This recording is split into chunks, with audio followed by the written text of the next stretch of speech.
La resurrección de Jesucristo, fundamentos teológicos e implicaciones eternas.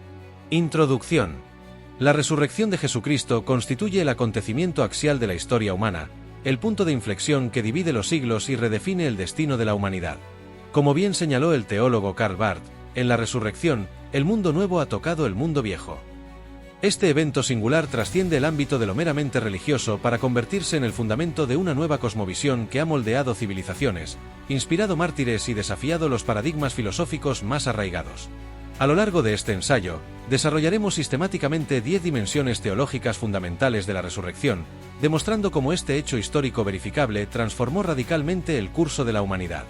Desde su cumplimiento profético hasta su impacto en la vida cotidiana del creyente, la resurrección sigue siendo hoy, 2 milenios después, el fundamento inquebrantable de la fe cristiana y el mayor desafío intelectual para el pensamiento secular.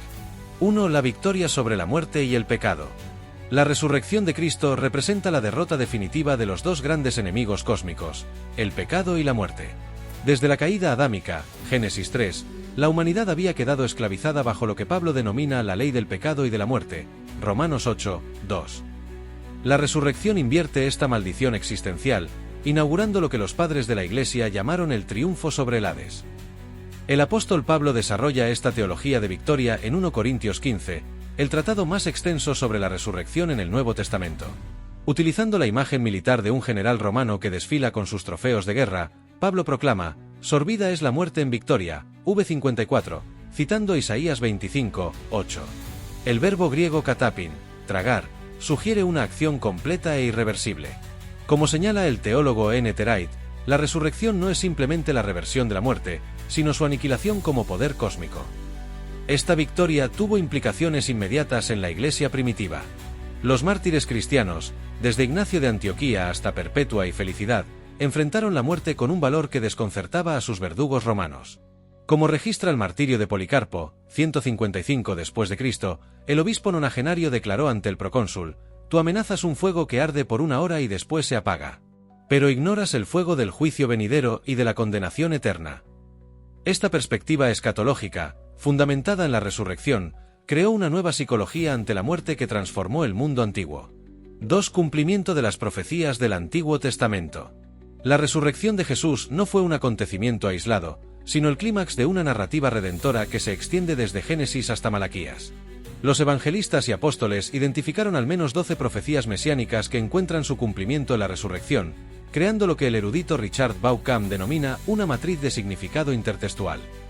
El Salmo 4 y 10, «No abandonarás mi alma en el Seol, ni permitirás que tu santo vea corrupción», ocupa un lugar central en la predicación apostólica.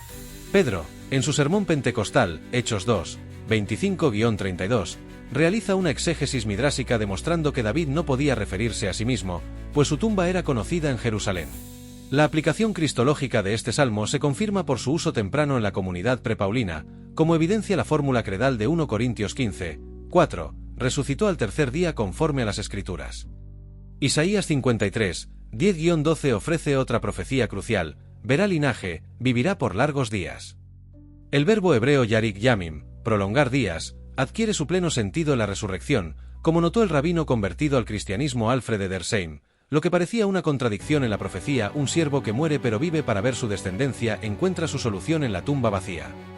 Jesús mismo estableció este paradigma hermenéutico en el camino a Emaús, Lucas 12 y 27, donde les declaraba en todas las escrituras lo que de él decían.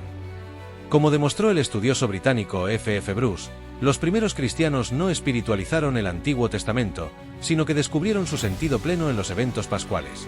3. Validación de la divinidad de Cristo.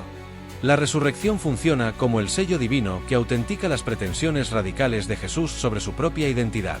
Romanos 1, 4 establece que Cristo fue declarado Hijo de Dios con poder, por la resurrección de entre los muertos. El término griego oristentos, designado, demarcado, implica un acto judicial de vindicación divina. Esta conexión entre resurrección y divinidad aparece ya en los primeros estratos de la tradición cristiana. El himno cristológico de Filipenses 2, 6-11, que la mayoría de los eruditos datan en la década del 50 después de Cristo, traza un movimiento descendente-ascendente donde la exaltación, que incluye la resurrección, confirma el status kyrios de Jesús. Los padres apologistas del siglo II enfrentaron este desafío intelectual. Justino Mártir, en su diálogo con Trifón, argumenta que las apariciones del resucitado satisfacen los criterios de testimonio ocular establecidos por la historiografía griega. Tertuliano, por su parte, en su De Resurrectione Carnis, desarrolla una ontología de la resurrección como prueba de la unión hipostática.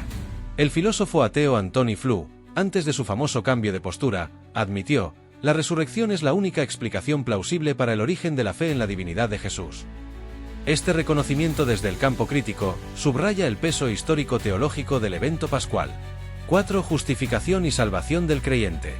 La resurrección no es solo un hecho objetivo de la historia, sino el fundamento de la salvación subjetiva del creyente.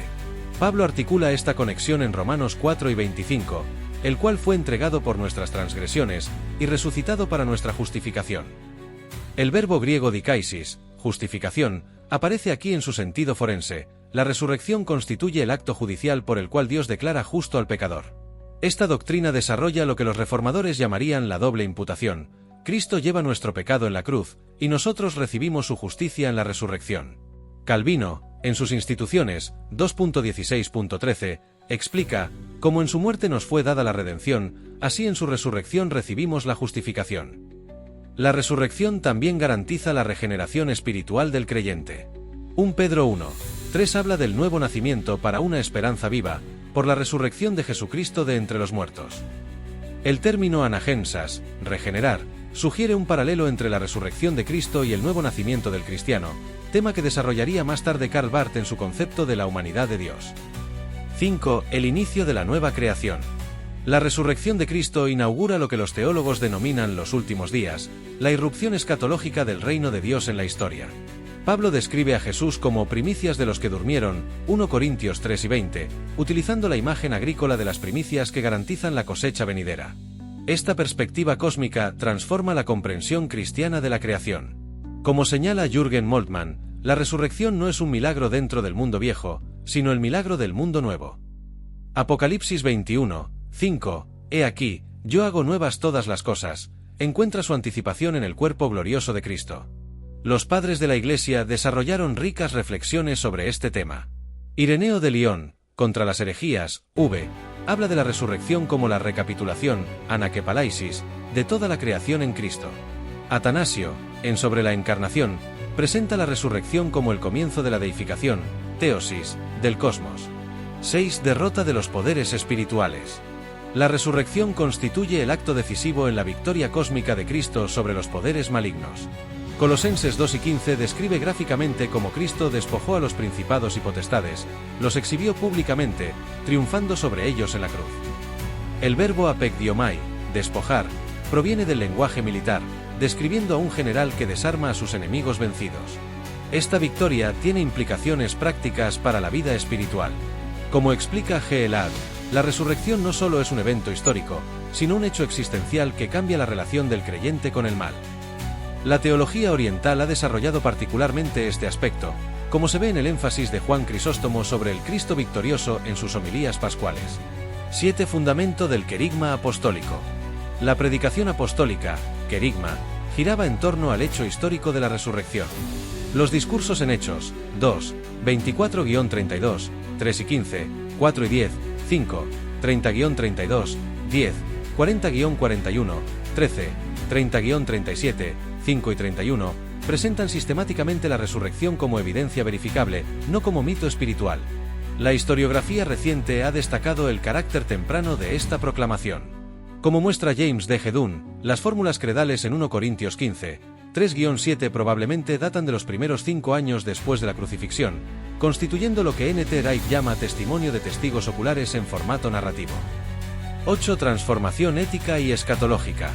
La resurrección funda una nueva ética basada en la esperanza escatológica. 1 Corintios 3 y 58 concluye el gran capítulo sobre la resurrección con una aplicación práctica. Tened firmeza, abundad siempre en la obra del Señor, sabiendo que vuestro trabajo en el Señor no es en vano. Esta conexión entre escatología y ética fue desarrollada por los padres de la Iglesia. Agustín, en La ciudad de Dios, contrasta las dos ciudades, la terrena y la celestial, mostrando cómo la esperanza de la resurrección moldea la vida comunitaria cristiana. 9. La resurrección como obra trinitaria. La resurrección es un acto conjunto de las tres personas de la Trinidad. El Padre resucita al Hijo, Hechos 2 y 24, Romanos 6, 4, el Hijo tiene poder para tomar su vida nuevamente, Juan 10 y 18, y el Espíritu es el agente de resurrección, Romanos 8 y 11. Los concilios ecuménicos desarrollaron esta comprensión trinitaria. El símbolo niceno-constantinopolitano, 381 después de Cristo, profesa, resucitó al tercer día, conforme a las Escrituras, afirmando así el carácter trinitario del evento pascual. 10. Contraste con mitos de resurrección. La resurrección de Jesús difiere radicalmente de los mitos paganos de dioses que mueren y resucitan, Osiris, Mitra, Adonis. Como demostró C.S. Lewis en Dios en el banquillo, estos relatos carecen de anclaje histórico y presentan resurrecciones cíclicas vinculadas a la naturaleza, no eventos únicos en la historia. Conclusión. La resurrección de Jesucristo emerge así como el evento que redefine la realidad. Como síntesis de historia y teología, promesa y cumplimiento, victoria y esperanza, constituye el fundamento inconmovible de la fe cristiana y el mayor desafío intelectual para el mundo contemporáneo. En palabras de Dietrich Bonhoeffer, en la resurrección, Dios dijo su último sí a este mundo. Este sí divino sigue resonando 2000 años después, invitando a cada generación a encontrar en Cristo resucitado el sentido último de la existencia.